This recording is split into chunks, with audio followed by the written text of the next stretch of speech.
Hey there, I'm Jesse Hall, and I'm your host for Business Elite Brevard Edition, the podcast that brings you all of the influencers, innovators, and industry leaders from right here on the Space Coast. That's right. You are watching Business Elite Brevard Edition, and I am Jesse Hall. How are you all? It is a Wednesday morning, and we are broadcasting live from Space Coast Podcast Studios right here in beautiful Central Florida, Melbourne area, Brevard County. However you want to describe it, it's a great place to be, and it's a great morning to be here. I have a very exciting topic and guest in the studio today.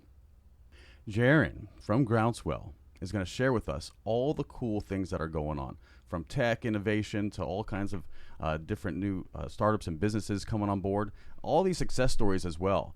We have so many different brands that you may not be aware of, but they have started right here in Melbourne from just an idea, and now they're pretty successful.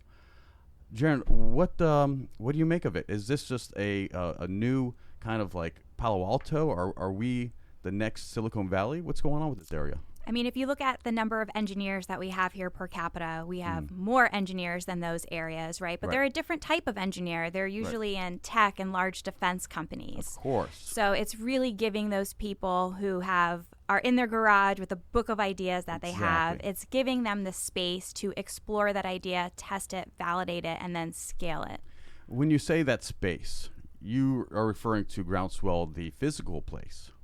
Both the physical space, but the resources and the culture. So Brevard County is so based on tech and defense companies that typically leads to a very closed off culture, because by the nature of them, they can't talk about what they're doing. That's so bad. So we're kind of the opposite of that. We're a place where you can freely explore your ideas, whether you have a physical office or a coworker or not. You can engage with us on all different types of levels to say like, hey, is this idea valid? Yes. And what would it take to bring it to life?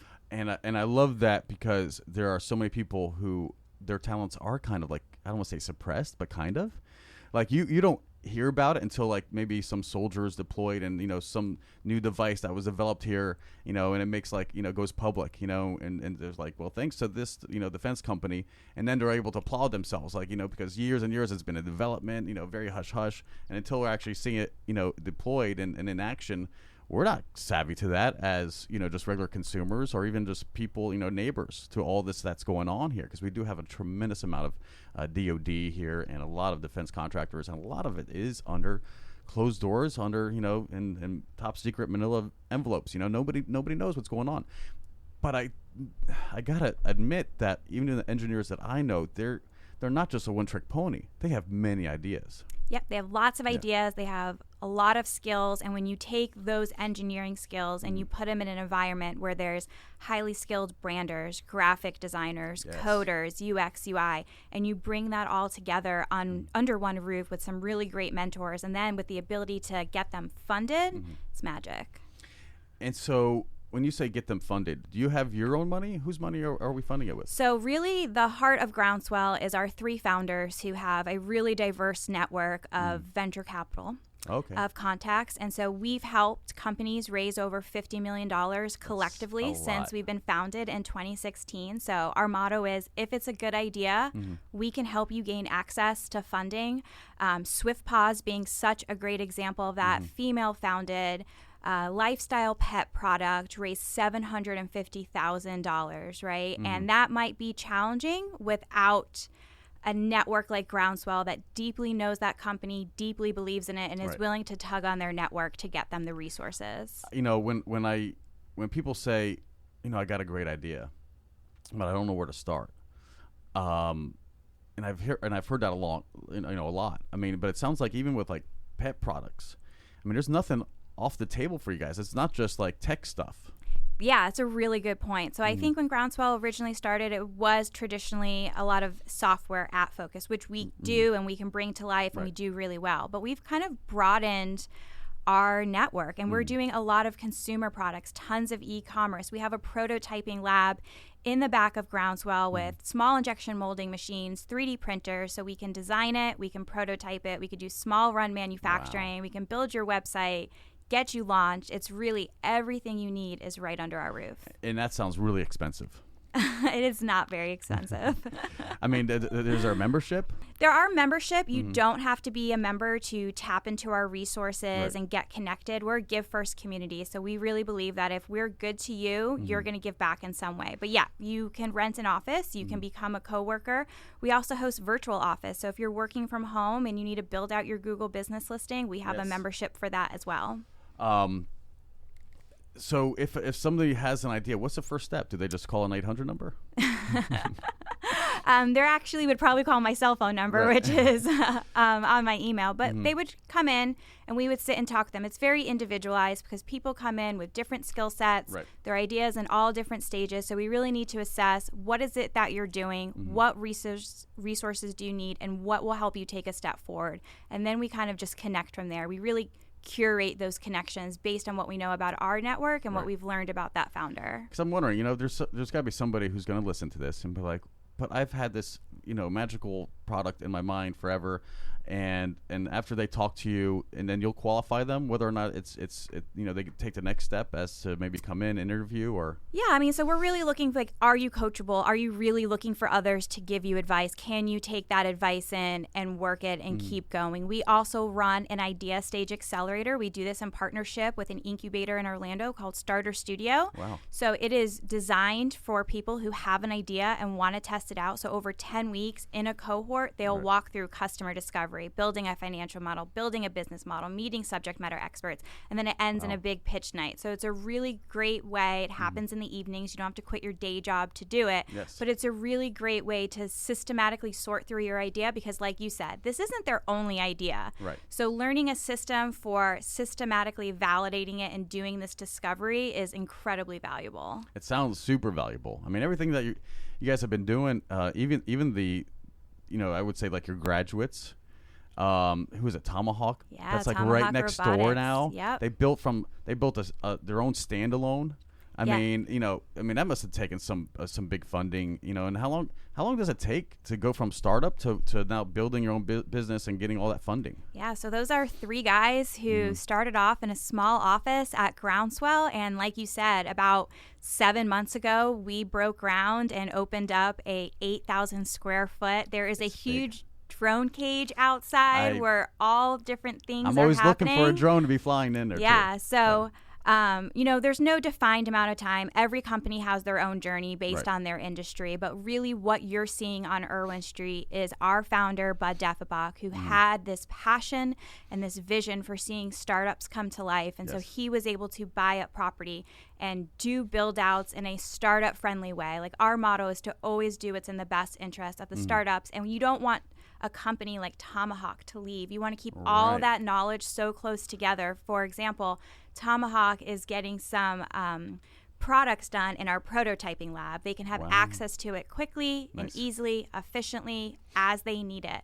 So that synergy between the companies and really showing people like, hey, you could do it too. It's kind of like our flagship building. We're really proud of it. I'm proud of it. I mean, just it looks really cool. The logo, the cage. I mean, I actually, having researched for the show, I did the Matterport because I went to their website and did the whole Matterport. I kind of browsed around. Really cool space. It's a very cool space to go from 3 people who took a big risk to 30 employees now. They're outgrowing that building. Are they really? They have partnerships with Samsung, the UK military. It's so impressive in what they've done. They're super humble about it, but the problem they're solving makes a huge difference to our men and women that are on the battlefield.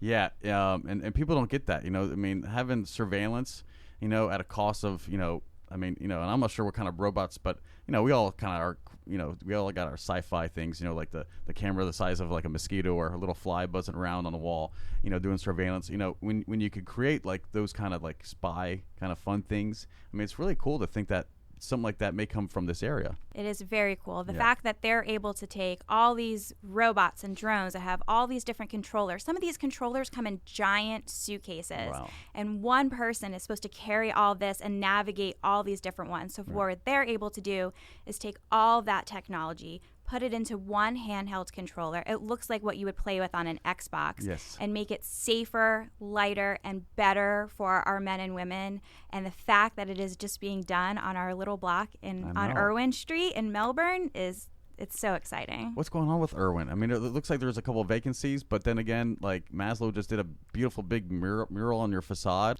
He did. He's our creative director. I mean, it seems like you really teamed up, and I know Bud. I mean, I think most people in this area are familiar with the Deaf and Balls, and having that team, that collaborative effort, and again, when you say a network that has funded already $50 million, towards these projects, this is a movement. I mean, it seems like you got like really a good core amount of people just surrounding this whole environment, this whole culture. Are you building a culture? We are. We're I think the culture and that sense of community is what we're so proud of. The way that our members support each other, collaborate with each other, lend their cars to each other if they need it. I just learned of that yesterday. Or it's the little things. It's when I come in and we have this blow up alien and the alien's like always in a different position doing something. Or people bring in a dinosaur just to add something to the culture. Right. It's such a great place to be. And it really stems from our founders, from Jenna Reed, from Bud Defabach, John Vecchio, Mark Moeller. They created that space with such good intentions that like I know you can feel it when you walk into the walls. It's a really well taken care of organization. So when I started about a year and a half ago with our operations manager, Shay Anderson, it was really easy for us just to grow and do good things because it has such a solid foundation. It is a great foundation, and you weren't the first ones in that space. I remember going to the skate park that was there before, and I was so devastated because that was the only place you could skate when it rained. And I was like, oh man, there goes our nice bowl and everything else. And not that I had like any animosity, toward what was going on, but I remember what that used to be, and that whole area used to be. It wasn't. I would say it's kind of blight. I think it's still listed as like an opportunity zone. We are an opportunity zone, which is a great advantage to people that are doing federal contracting. But take Riverview Park, for example. Beautiful park, but wasn't always being used for the things that you want a park to be used for. Exactly. Well, now that Tomahawk has expanded and Giver Packaging has expanded and Critical Frequency and Groundswell is growing, our members are walking around all the time. We're having lunches in the park. We do Food Truck Fridays, and you're seeing so many more families come and utilize that park and see it in a different light. So we definitely want to be a catalyst in the South Melbourne neighborhood to bring our business resources to that community and be part of that community. And I think it's smart, because, by law with the opportunity zone for developers, I mean, you get like 10-year tax rebates and all kinds of incentives, to come in and invest and just revitalize is what needs to happen. Absolutely. But enough about Groundswell. Yeah. How did you get involved, and what made you so smart? I mean, did you always want to run a startup, incubator thing? No, I actually, I would frequently tell Bud over the years when we would meet every now and then for lunch that I wasn't sure that Groundswell was for me, and then it was the right time for me to kind of take this position. And now that I'm there, I adore it. Like I absolutely love Groundswell. It's because the people there are doing big things. They come from all over the country. Somehow they find their way to Groundswell, and they bring their different perspectives to our community. So I've always been a grassroots community developer, always into community building and really putting my hands around things. So being part of the startup community where you have to do a little bit of everything is kind of perfect for me. I like that. What is your background? Yeah, so I have a master's degree in sociology. I went to the University of South Florida, where I really studied educational policy and the impacts it had on low-income communities. And then I was only supposed to stay in Melbourne for a month after I graduated. My husband grew up here, and I got a great job at Florida Tech. And then I've been here now over 12 years. I did a lot of work when I was the executive director of Melbourne Main Street in downtown Melbourne, working on the hotel and the High Line and mural. So I've really had a chance to kind of be part of this effort to attract and then retain talent that is coming to the Space Coast, which I'm really passionate about because I think this is such a great place to live, but it's not a big city. You have to look a little bit harder to find those things that you're looking for if you're coming from out of the area. So I love having a hand in kind of shaping that. It is an exciting time. Yeah. We're almost kind of going through like a little Space Coast renaissance. What would you call this time, this era where we're getting private, companies and a lot of private spending, private companies like taking over all these launch pads and all these facilities? I mean, you could look at the space complex and it's all just public company, one after the other. what's going on? How would you describe this? So I really go back to probably 6 or so years ago now, maybe more, when we heard about Project Magellan in the newspaper. And Project Magellan turned out to be Grumman saying, you're our flagship home, and we're going to bring a bunch of talent here. Right. And for me, in my head, I quickly went, we have to catch up to the quality of life needs that this talent is bringing to our community. Right. So for me, a lot of this is like playing catch up to that announcement and making sure that we have the restaurants, the shopping, all of the industries and infrastructure in place to make these companies be able to scale and stay here on the Space Coast. Yeah, that's a big commitment. Yeah. Are you prepared for this? I think so. You've been doing a good job. Thanks. You know, have you been recognized or applauded or you know, do you do public speaking events? Yeah, I do public speaking events. I was a 4 under 40 recipient. Nice. Okay. I joke with Shay all the time that my recognition is Bud and Kim kind of saying, Right. hey, come be part of what we're building. I think that's like for me, that's someone who's been like watching my work and seen what I can do and, you know, put me in a position where I can be a leader in this space. So I think that's good enough for me. So the Space Coast is home for now. It's home for now. Yeah. You know, because Tampa, I mean, that's a great little town. There's you know, concerts and bookstores and big malls. There are big malls, and you know, but we are modest, I guess, in features, but we are, I think, super inundated, super saturated with just extreme talent and cool little places. You know, I mean, we had just talked with Keenan and Melanie from EGAD and all the things that are going there. But you guys have like your own events. Like you guys are creating, you know, not just a culture where people could come and see their ideas expressed and modified and, like you said, you know, enhanced by other opinions.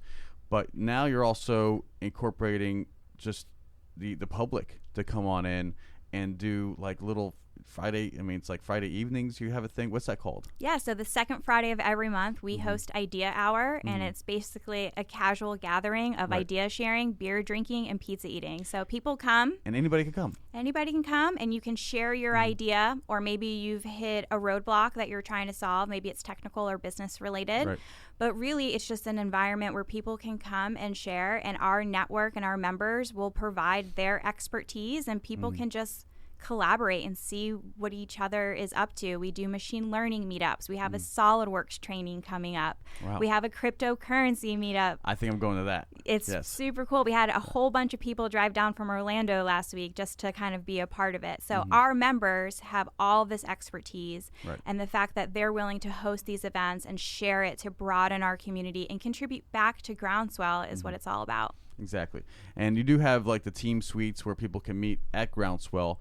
Do you have any other affiliation where people can find spaces? I mean, it sounds like if somebody did have an idea, again, you know, this product area where they could do the injected molding and 3D printing, that sounds fascinating. But what if they need more space to test their product? Or, you know, do you make I mean, it sounds like you're just making this web of a network, you know, for things, you know. Yeah. I mean, tell us about some of the more affiliations. Yeah, it really just depends on what that company needs. So, for example, we've been working closely with Brevard Achievement Center because they have excellent talent to help with assembling products or doing your mail out. So we might connect our companies with them and utilize their resources and their space.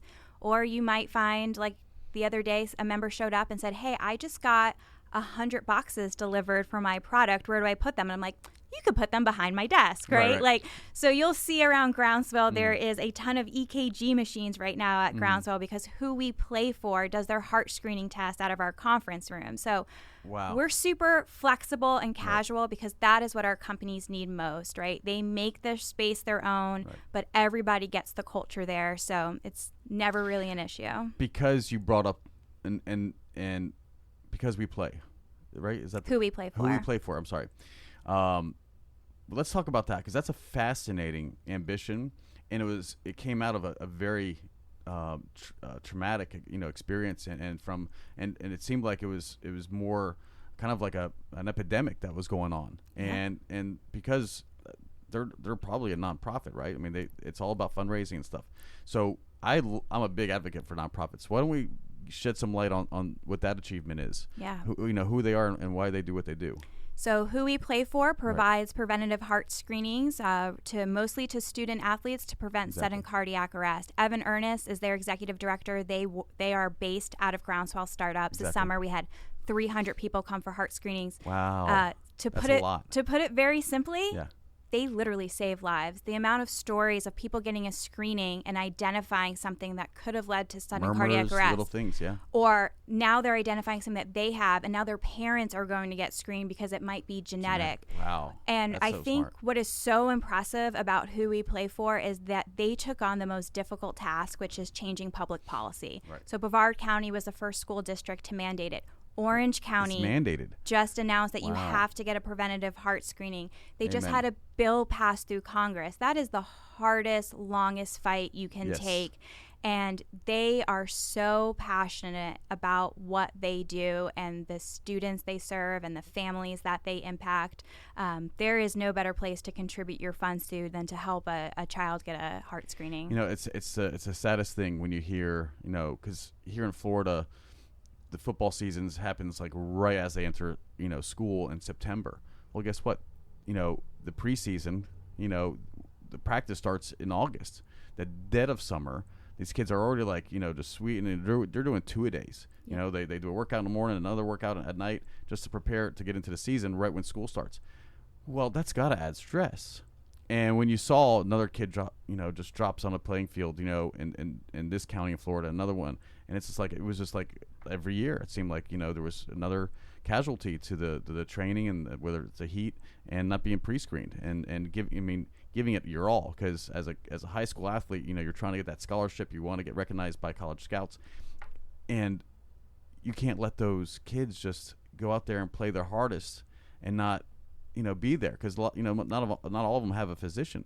Absolutely. They all can't afford that resource. Who We Play For makes it affordable for them. And when you look at other countries, what I've learned from Evan and the team is other countries are already on board with this, doing preventative screening. They've reduced it by over 80%. We tend to focus less on preventative measures here in the United States. And so that's really the push that Evan and his team are doing. But it's essential that they have these screenings. That is low cost. That's easy to do. They have a whole network of specialized pediatric cardiologists that are on board that read these screenings. So what they've built is really impressive. And I just love that success story. There's another one that I've heard, and I just kind of want to highlight some of the achievements, because you guys have done great things. Besides the Tomahawk, and Who We Play For. There's this kid making. He's using ocean plastic to create. What is it now? So that's Dylan Cross with Sea Threads. That's right, Dylan, yes. He is creating the first performance wear from 100% certified plastic. So taking plastic directly from the ocean, it gets made into pellets, made into a mill, and then made into performance wear. The shirts are beautifully done. On June 8th, World Oceans Day, we're hosting Dylan's Kickstarter launch party. So you can come to Groundswell. You can pledge to buy a shirt. Yes. You can get a free mask. You can have a bite from a food truck and some Helen Blazes brews. But really what you can do is help Dylan bring his idea to life. So Dylan walked into Groundswell over a year ago now and said, I know where I'm getting my plastic from. I know where I can get my shirts made. But everything else is kind of up in the air. He just graduated from Florida Tech. So what we've done is really surround him with resources. One of our mentors took the lead. He did a friends and family raise of $60,000 to get his initial funding. He went through our idea stage accelerator, and our founders have really helped him with his pitch deck and his next raise. So it's very exciting. Dylan, congratulations, by the way. I mean, that's just so cool, and because it's one of those things people don't want to talk about because nobody has an answer. And so it's uncomfortable. And there's a lot of that happens, things just get swept under the rug because it's not a fluffy feeling, to talk about these things. And ocean plastic, when you see some of these uncharted islands in the South Pacific, and they were beautiful at one point, but now they're just littered with dead wildlife and tons of plastic, and it's the saddest thing. And for somebody to address that and make it fashionable, I mean, quite essentially, right? Performance wear, we know that as probably like a Lululemon or Patagonia and some of these other ones. I know Patagonia is pretty, forward into the whole sustainability method and stuff like that. This would be really cool for this area because, there's a lot of fishing, a lot of golf. I mean, here in Florida during the summer, I go through polos, if they're made out of cotton. So if I could have a performance, like a golf shirt where it's breathable and it's moisture wicking, all those kind of things, hydrophobic, these are all things that we want.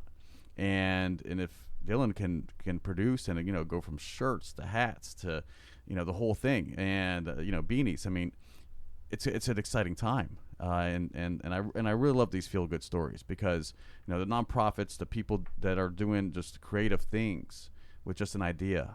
I mean, that's kind of like the groundswell method. That's what we do. I love it. What's next for Groundswell? I mean, what other things are you guys thinking of? I mean, I know you're forward thinking. Yeah. So startups always are living in the future, right? Of what's going to come next. Right. So we're going to continue to grow. I think you'll see us kind of establish an annual pitch competition that will be like a premier pitch competition on the Space Coast. In November, we'll host our second annual product market. Mm-hmm. So that is a fantastic event where we showcase all of the consumer products being made in our community and the manufacturers behind them, many of whom are also in our community. Right. We're fortunate enough to partner with Jaycon Systems for that event. They really believed in it and have stepped up this year to help us grow it.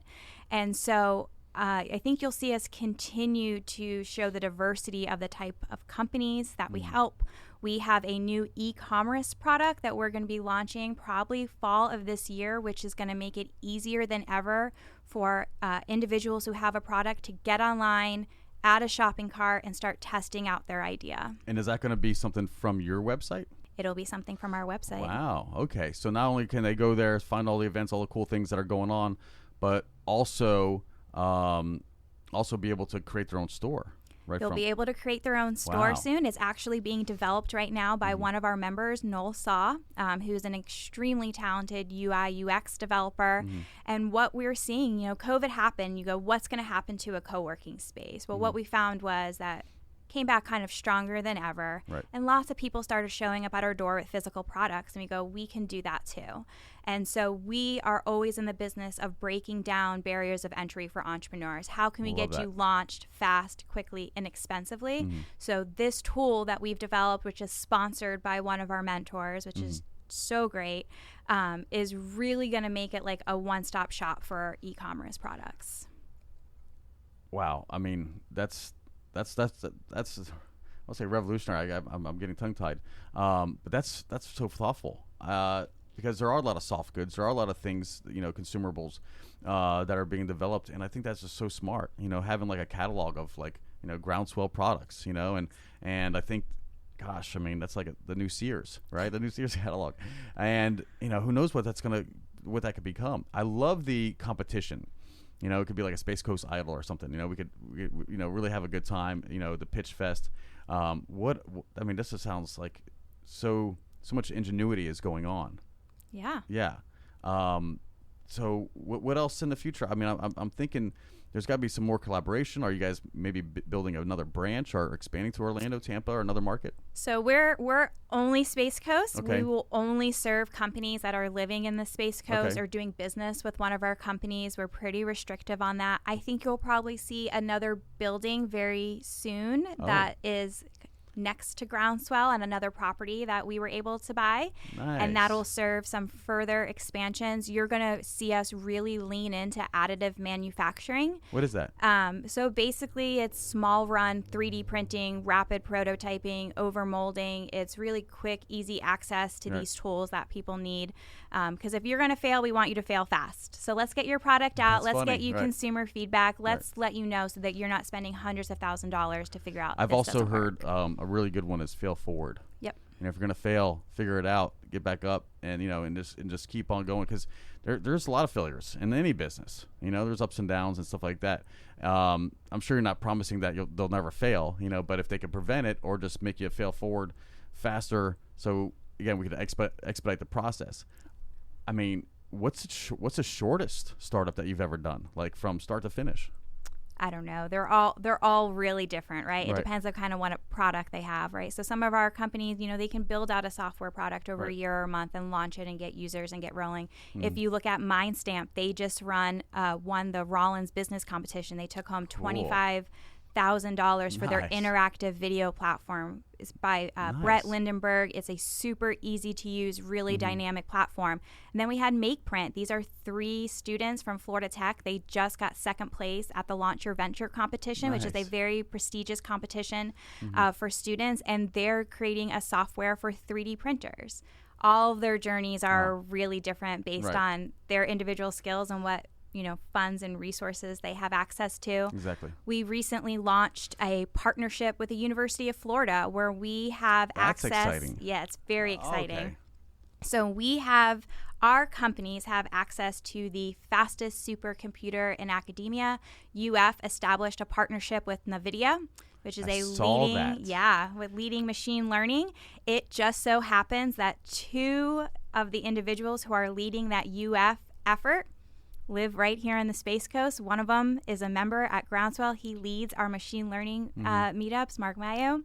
So it's all about bringing resources. This summer, we've done a pilot program with UF. So we've connected top engineering students at UF with startups in our community. And what's super unique about it is these students at UF have access to their design labs, their fabrication labs, all these tools, softwares, and resources. So, for example, we have a UF intern that's going to be working on a better battery for SwiftPause using all of the lab equipment there and doing this virtual collaboration. That's so forward. It's very cool, but it's also part of saying like, hey, UF students, the Space Coast is a great place to raise your family, to live, to grow your career.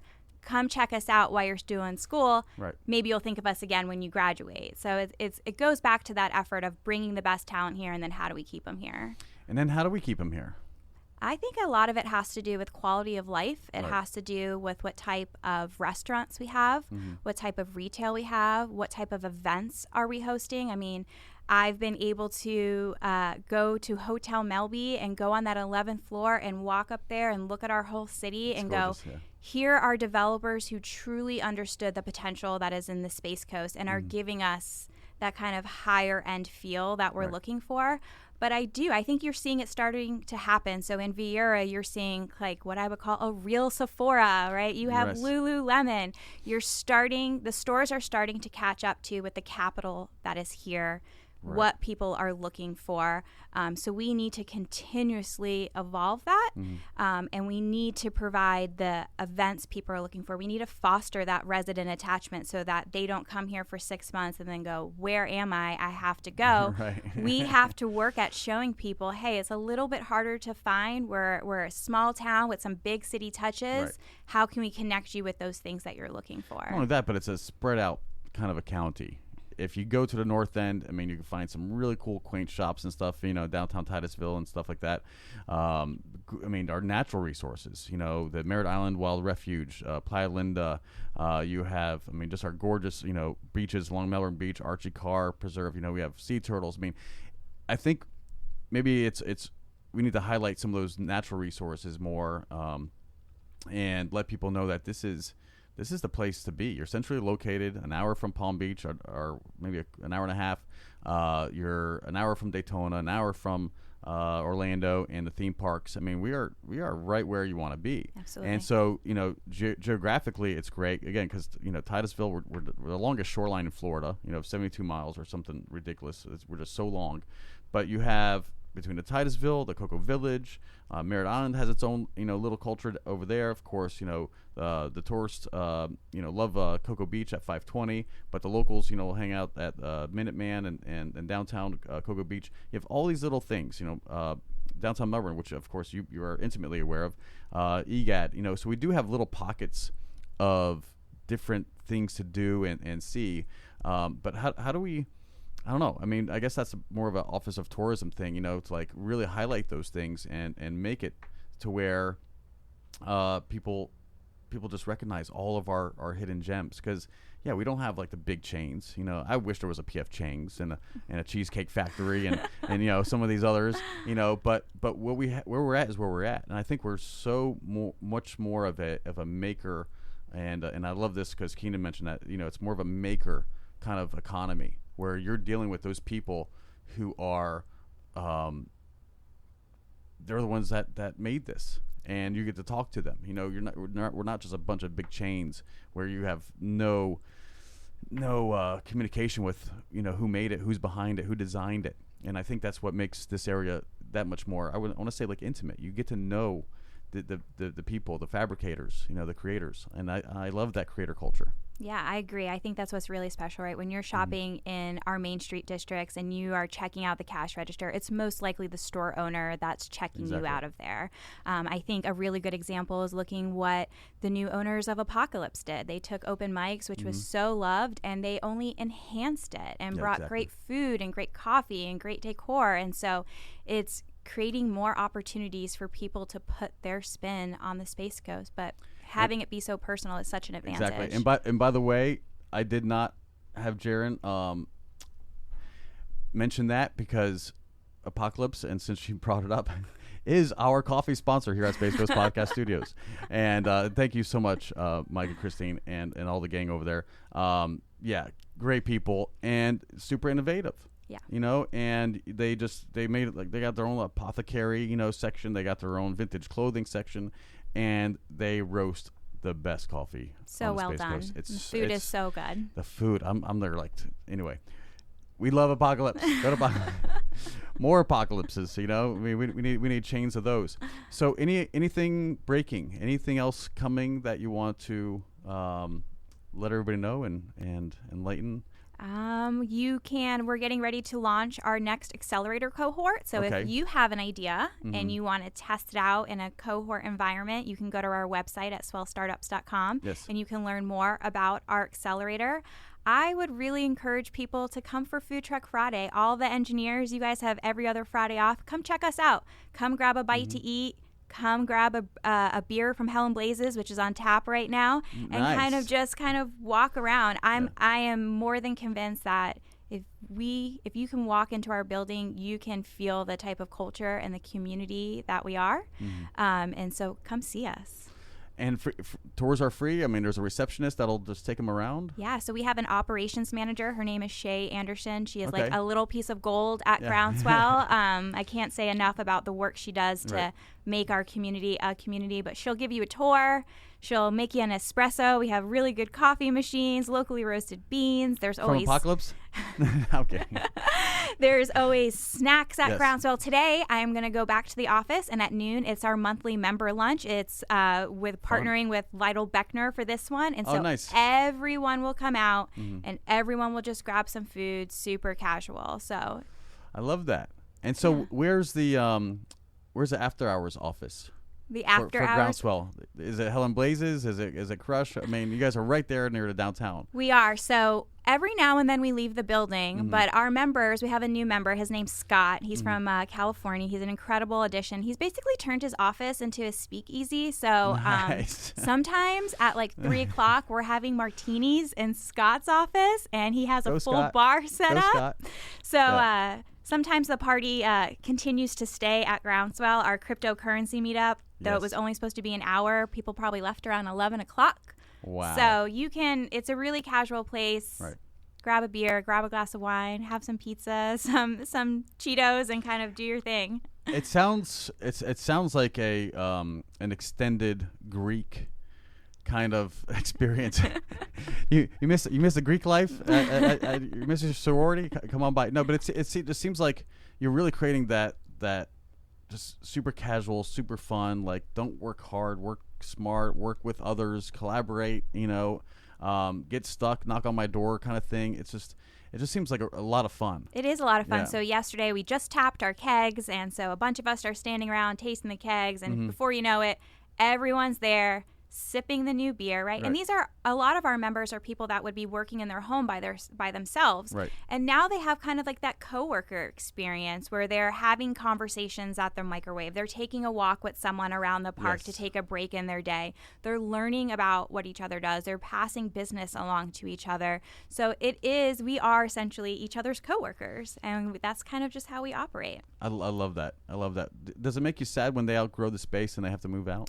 it makes me really proud of them. So it's bittersweet. So take Nobu, for example. Right. Benjamin Stern, graduate from Vieira High, got an investment from Mark Cuban on Shark Tank, was at Groundswell for a really long period of time, and now has a space on Palm Bay where he has his manufacturing lab. Like, we hate to see Ben go, Right. but what a testament to Ben and the Groundswell community that he has had that growth.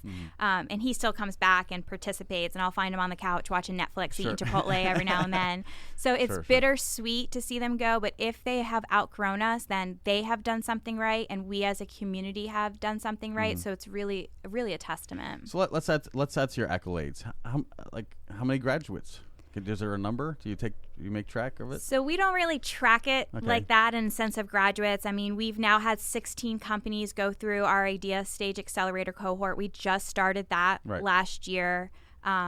We haven't had our first big exit yet, but that's obviously very, very close with the success of Tomahawk and others. But, a success to us is, Swift Paws, a lure chasing toy for dogs. She's on track to do $1 million in sales this year. That's incredible. That's super incredible. It's super incredible, right? And so my favorite thing to do is to chip in when I can and assemble remotes for her, or just listen to her story to see where she started to where she is now. So I don't know that we necessarily have graduates, but we have all of these companies that are right on the verge of doing something even bigger than they're doing now. That's amazing. Do you have a opportunity to do is like, for instance, the Shark Tank? You brought it up. Do you guys do that? Does it feel like that? If somebody were to go in there, does it feel like they're pitching to a bunch of investors, like a bunch of sharks, or what does that look like for somebody? It's not really like that. So when companies get to a certain stage or are getting ready to raise, we will have them meet with our founders to really assess what does their financial model look like, how does that pitch deck look, what connections can we make. We have a company called Hire Llama that has a recruiting company. They work with talent in Latin America and connect them with companies here in the United States. They're working with Spotify, PayPal, Tiny Beans, big names, huge companies. So he's able to come in and say, okay, I want to raise X amount of dollars, and our founders are able to take a deep dive in that. It's a very, very specialized type of knowledge that you need when you're getting to that stage, and really able to help him and then get that deck ready, have him practice, and then connect him with funding opportunities. Man, it sounds like just almost like a new, like a business, graduate level business. Like, I mean, you people talk about like an MBA, and this sounds like, this doesn't sound like what people are getting at university, but you're offering all those resources. I mean, wow. I mean, they have job placement at university, but they don't have what you guys have. I mean, you guys really created like the next level for anybody, but you're giving high school students an opportunity. Yeah. Without having to get degrees or anything else. I mean, it just sounds like such a just massive win, like everywhere, just win. If somebody is curious about getting on that waiting list, and that's kind of why I alluded to like how many people are have come and gone. What's a waiting list looking like to actually be part inside the Groundswell brick and mortar? Absolutely. So you would reach out to Shay, and Shay would put you on our waiting list. We probably have a little bit of a waiting list right now, but we will likely have 2 offices opening up in maybe about a month or so. Okay. And those offices are built for teams. So it's not just you, the individual, that gets access to the office in Groundswell and our resources. It's your whole team that gets to. So I would encourage them to continuously check in with us, and we will check in with them if they're interested in having a space there. And we mentioned like the money. We mentioned the ability to make prototypes. What happens when you make a prototype and now you get the money? We haven't talked about IP and intellectual property. And do you guys have a lawyer or attorney on staff who helps people get those trademarks, copyrights, and protects their IP? Absolutely. So we work very closely with Mark Moeller with Corridor Legal, who's a founder. We also work very closely with Steve Thomas at Lowndes. They know our companies very well. They know how we treat our startups. So at that point, we will connect them with those resources. And the great thing about Groundswell is our contacts are vetted. They're going to take really good care of you. Nobody feels a sense of responsibility to a person. They feel a sense of responsibility to the community as a whole. Gotcha. So there's no fear of somebody going there and not having all these resources and somebody taking their idea and then doing it behind their back or anything else like that, right? No. I mean, you guys are filled with integrity. So even if somebody has no budget, no idea of what they're doing, but perhaps they just came up with something that now every American is going to want, or maybe everybody in the world is going to want, and you're gonna just give them a platform. I mean, I think that's so generous. Yeah, we've created a space where you can freely share your ideas without fear of that happening. Right. And anyone that may not be following that groundswell give first culture, we're not afraid to let you know. It's the most important thing to us is that there's no sales at Groundswell. Like if you come in and you meet with one of our web developers, they're going to give you an hour of advice. They're not going to sell you a website package. Right. There's no pitches, no sales at Groundswell. It's really about giving the best advice you can to help that person and that company take a step forward. That's so exciting. Any final thoughts? Thanks for having me on and letting me share the Groundswell story. That's easy enough.